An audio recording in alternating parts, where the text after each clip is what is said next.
Welcome to the Sage Solutions podcast, where we talk about all things personal growth, personal development, and becoming your best self. My name is David Sage, and I am a self-worth and confidence coach with Sage Coaching Solutions. I want to start with a question, but I'm so glad that you're here today. Have you ever been in an argument with someone, maybe a partner, a coworker, or just someone in the comment section on Facebook or YouTube, and you find yourself thinking, how can they possibly not see the facts? Like, the evidence is right there. You look at them and they seem like they're just delusional.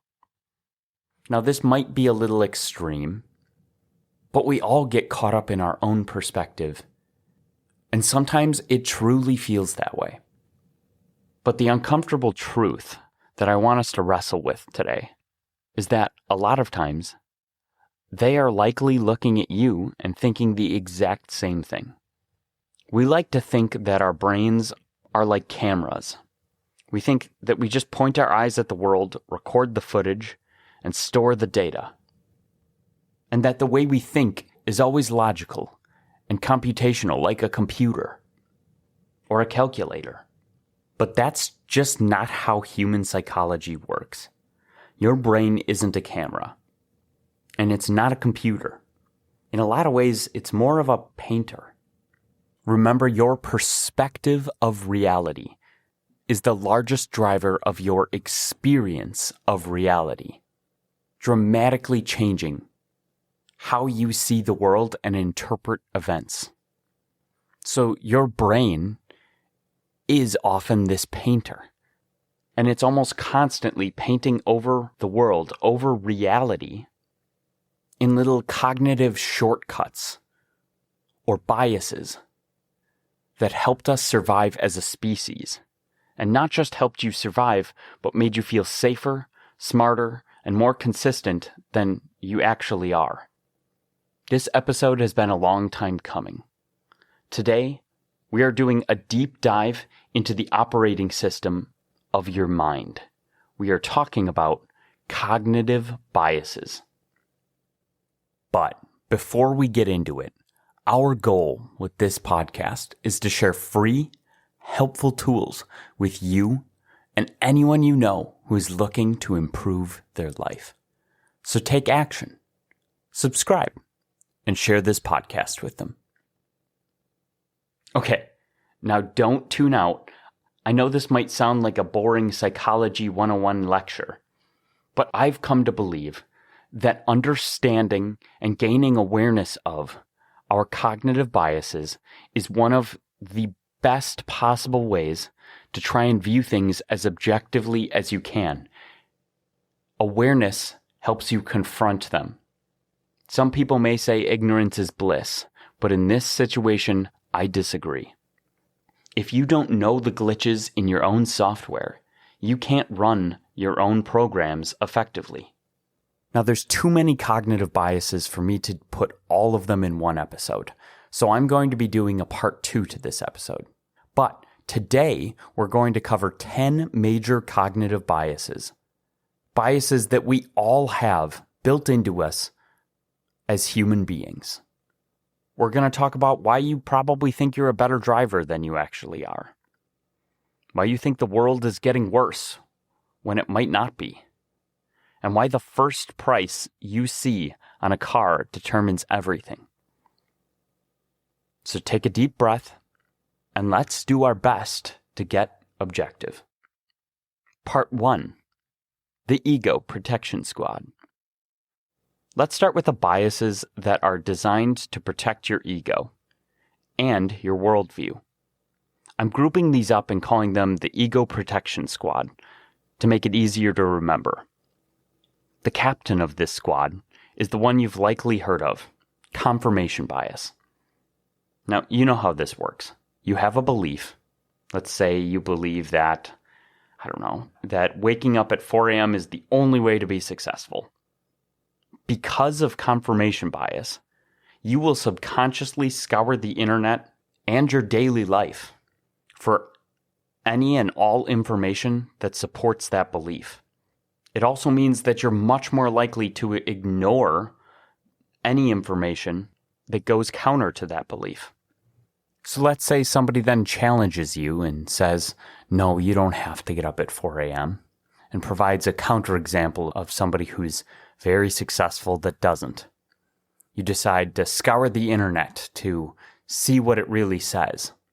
But because of the confirmation bias, as you're doing your research, you're going to subconsciously pick out and internalize every article that supports what you already believe.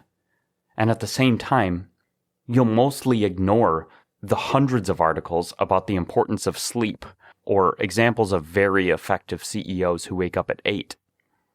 This automatic filtering of reality just to prove yourself right that you're not even doing consciously. That is confirmation bias. There's also a specific flavor of this confirmation bias called the my side bias. While confirmation bias is a bit more general, the my side bias is specifically about how we evaluate arguments.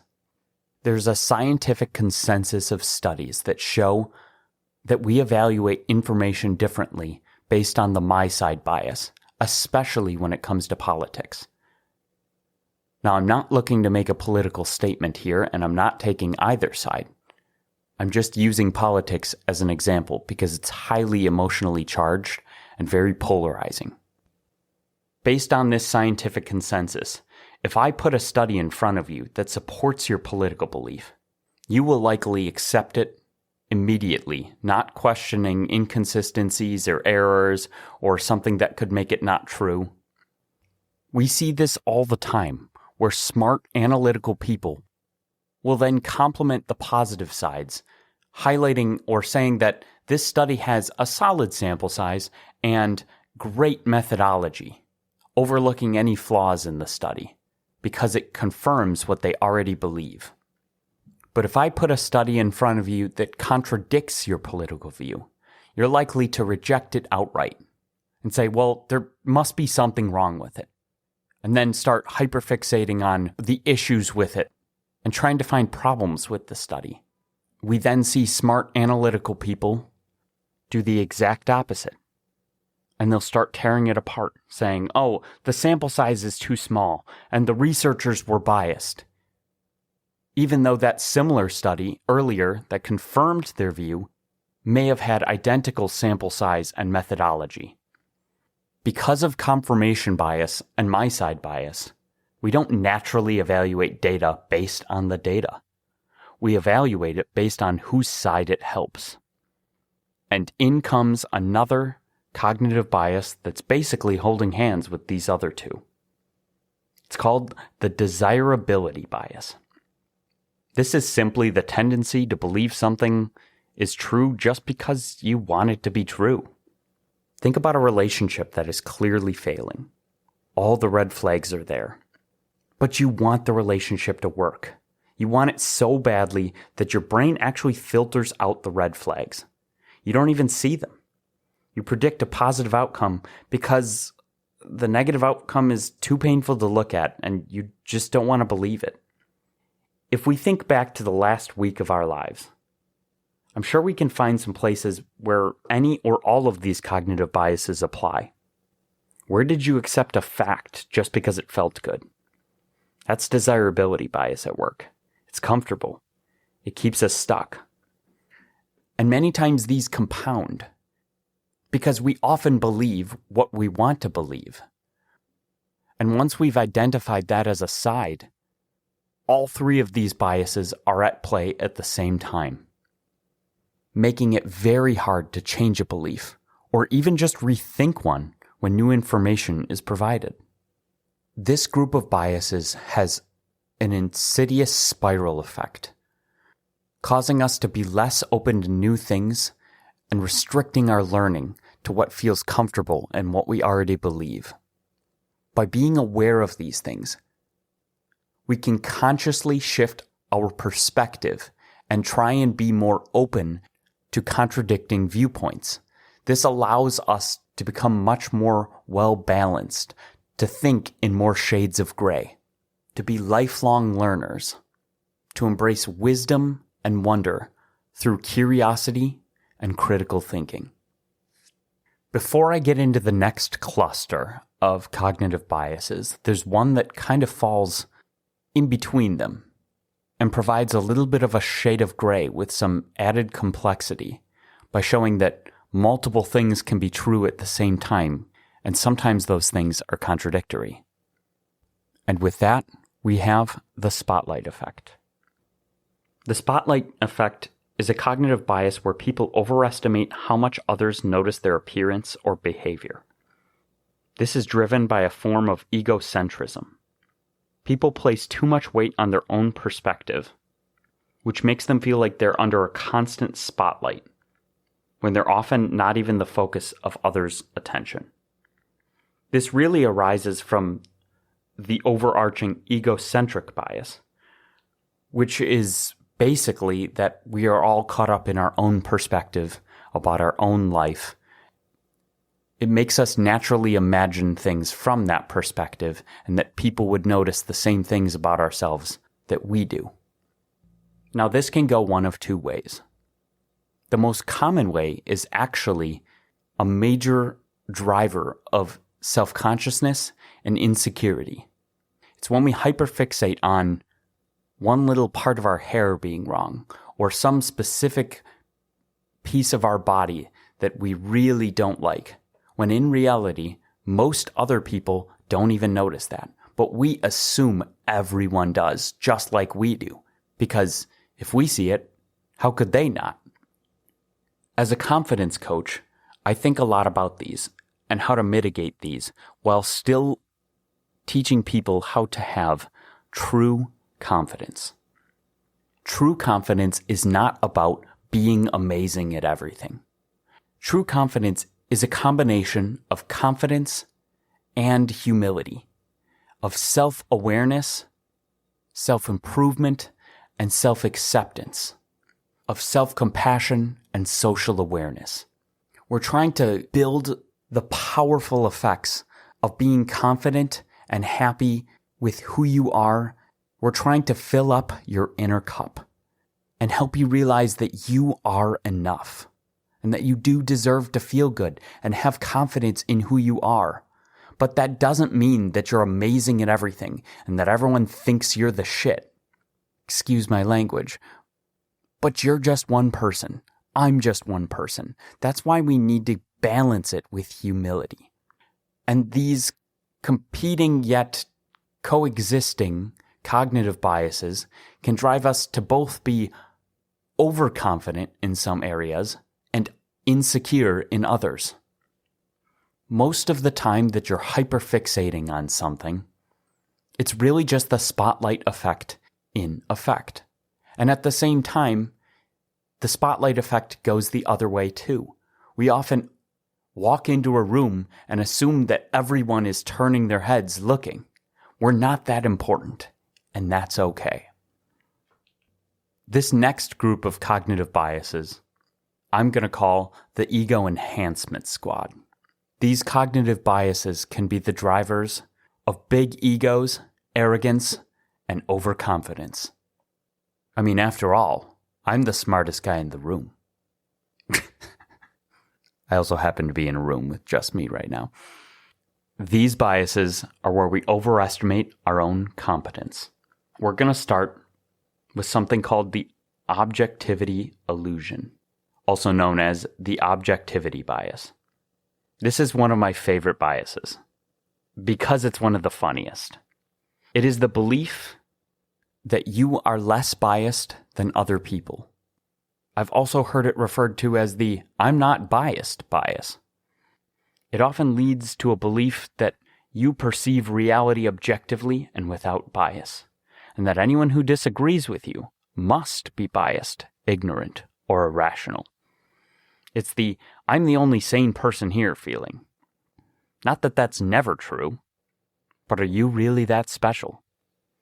If you walk around thinking that everyone else is crazy, you might be suffering from the objectivity bias. This leads us right into the heavy hitter, the Dunning-Kruger effect. Now, you may have seen the memes, but let's really define it. Dunning-Kruger isn't just about dumb people who think that they're smart. It's that when you have very low competence in a specific area, you lack the ability to recognize how bad you are at it. The Dunning-Kruger effect shows that people with no competence also have no confidence in their ability to do that thing.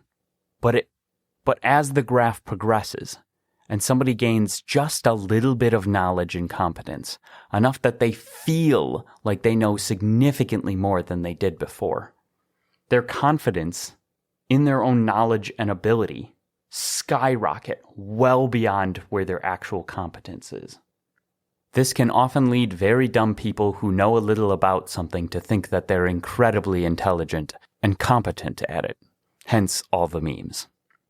But as the chart goes on and your knowledge increases, you have a much better understanding of the complexity of the thing, of the skill that it actually takes.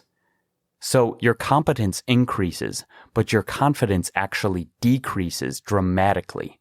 You now understand how much you don't know. And then from that point, your competence and confidence slowly grow at a similar rate. But the Dunning-Kruger effect does show that at stage 2, you are overconfident for your competence.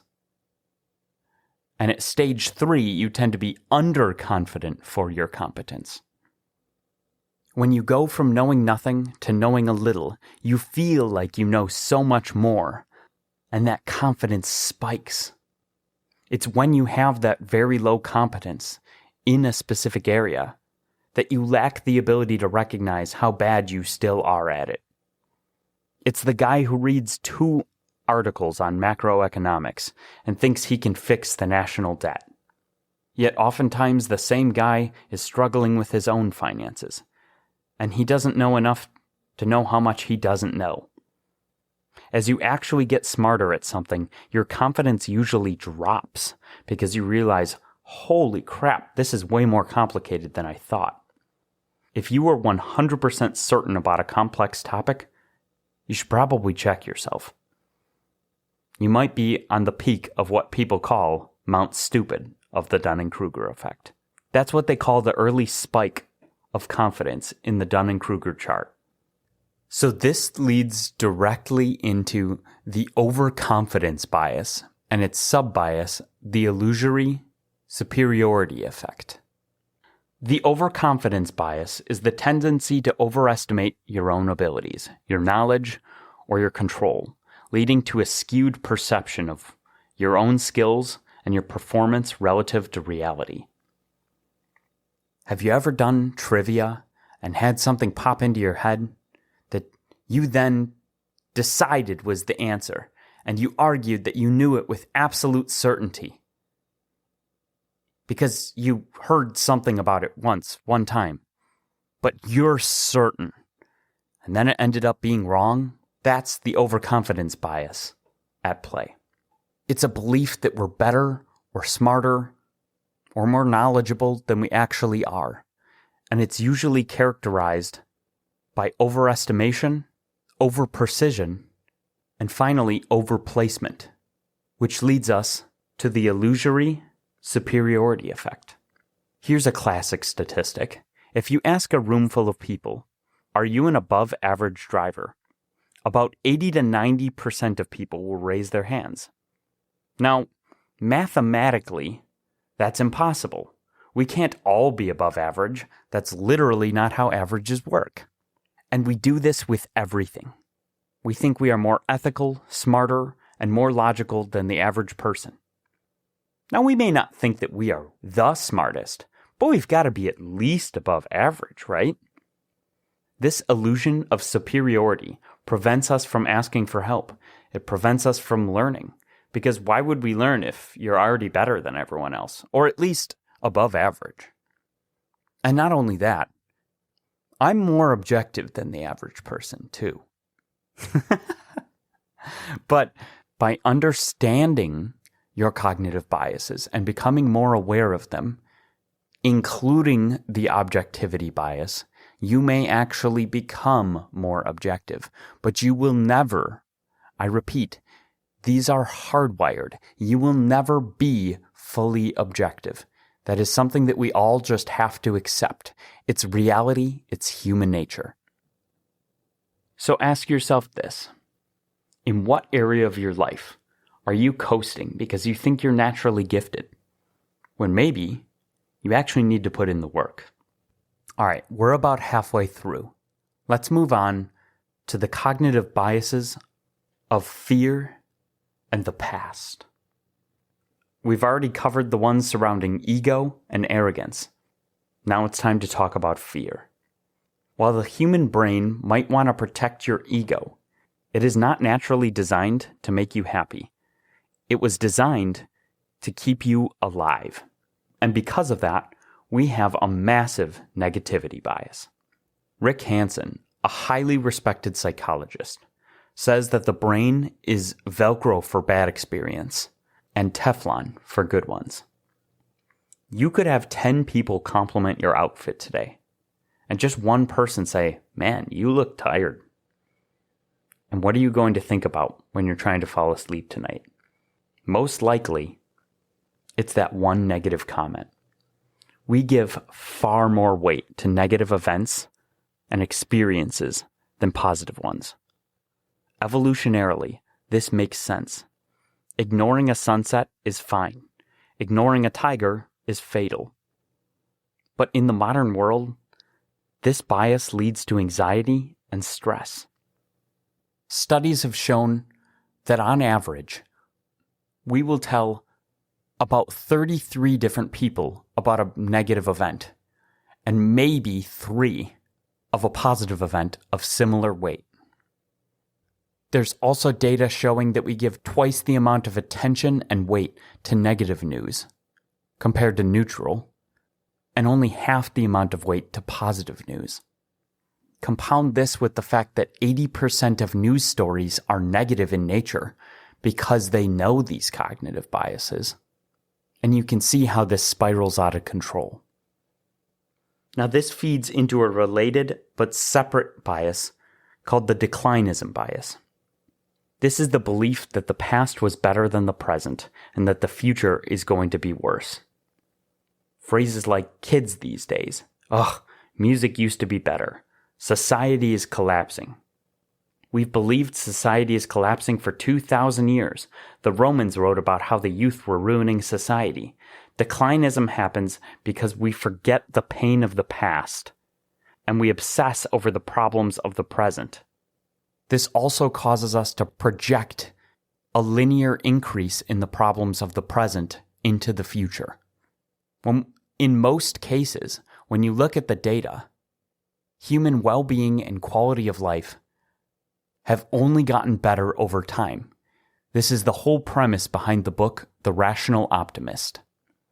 This bias stops us from seeing the opportunities right in front of us because we're too busy looking in the rearview mirror and worrying about the future. Another closely related bias is the conservatism bias. Now, I don't mean politics here.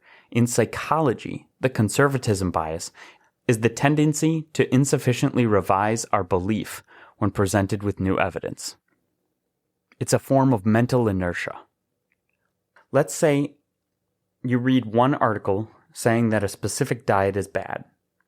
Then 3 new high-quality studies come out showing that it's actually quite healthy.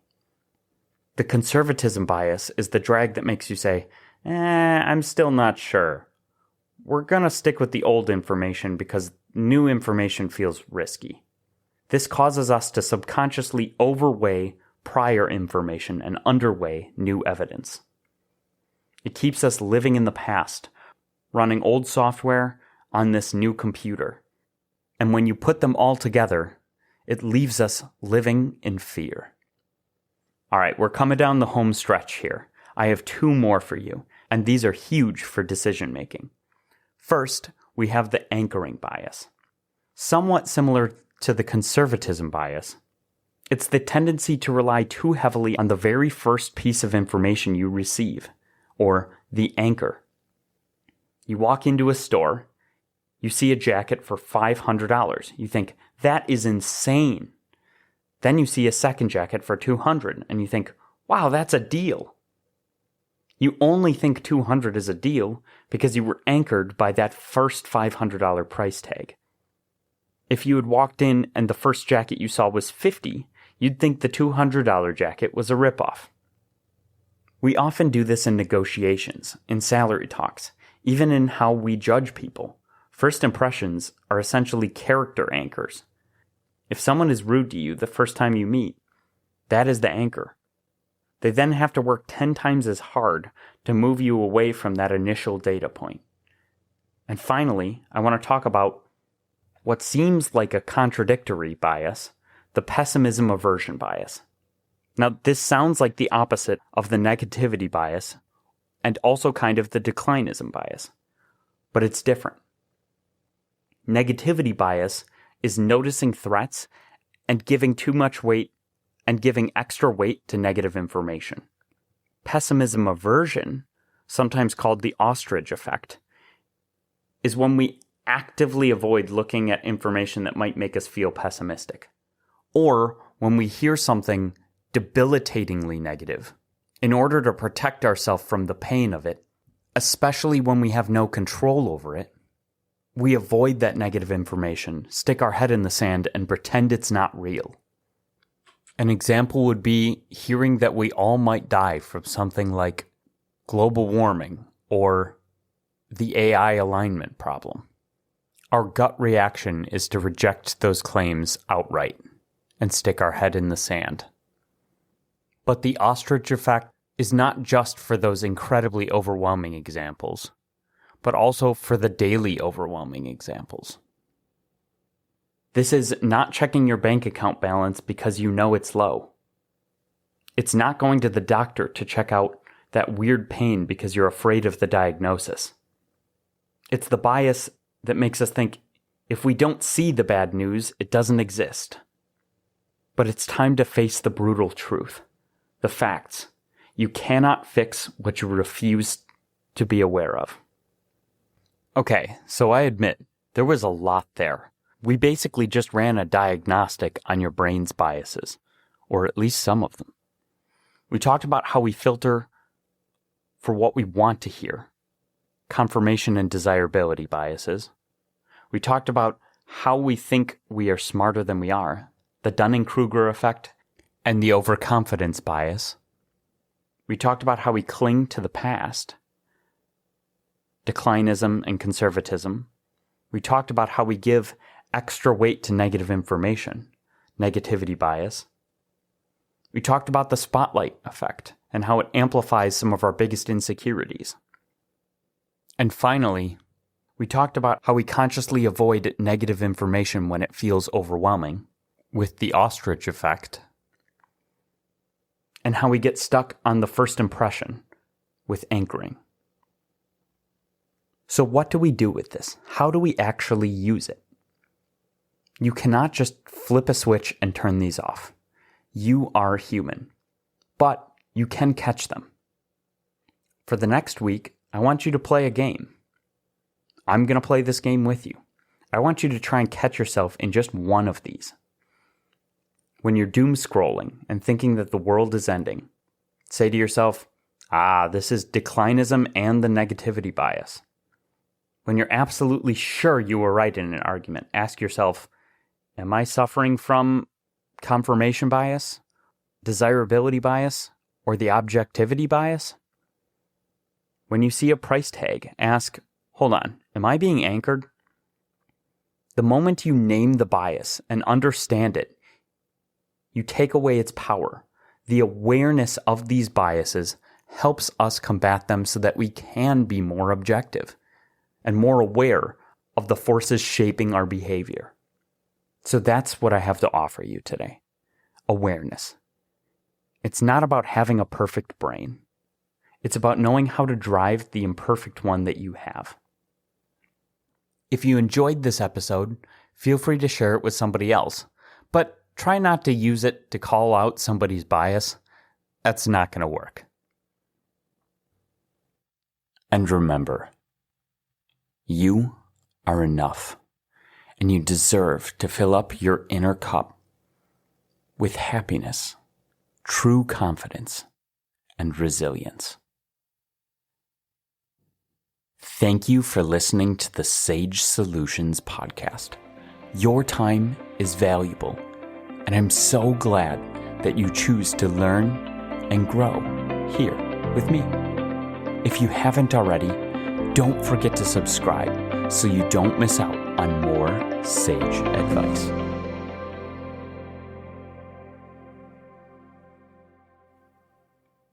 One last thing, the legal language. This podcast is for educational and informational purposes only. No coaching-client relationship is formed. It is not intended as a substitute for the personalized advice of a physician, professional coach, psychotherapist, or other qualified professional.